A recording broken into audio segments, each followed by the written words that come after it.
Glede na to, da govoriva o zavarovanem območju, ali dejstvo, da je zavarovano, vpliva kaj na samo populacijo rib oziroma živali v morju? Ja, mi izhajamo tudi iz tega. Raziskave že vrsto let kažejo na to, da rezervati, in recimo to, kar sem prej omenil, da gre trend, da naj bi imeli strogo zavarovana območja tudi na odprtem morju, ne v mednarodnih vodah, da gre samo v smeri zavarovanja biodiverzitete, ampak gre tudi posredno tudi z namenom okrepitve in regeneracije ribjega fonda, ki je tudi namenjen prehrani.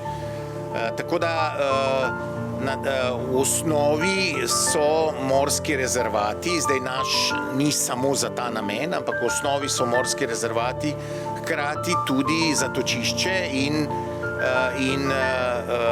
na nek način območje, kjer se ribji fond lahko okrepi.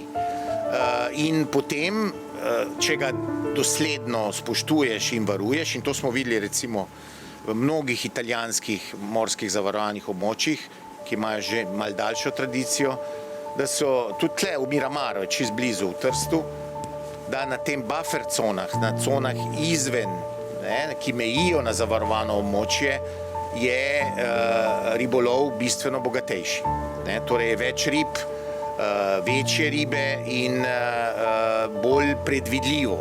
Od leta 2020 v tej sezoni do danes imamo z ribiči, katerih smejo loviti v našem parku, posebne dogovore, v katerih so določeni pogoji, pod katerimi je možno dovoljeno loviti. Pri nas je dovoljeno loviti samo v 2 sezonah, spomladanska in jesensko. In tudi kakšna ribiška orodja so dovoljena, ampak to, da imajo pravico in samo oni, tukaj trenutno jih imamo 9 takih naših ribičev, pričakujemo od njih, je del tega dogovora, da tudi evidentirajo ves ulov.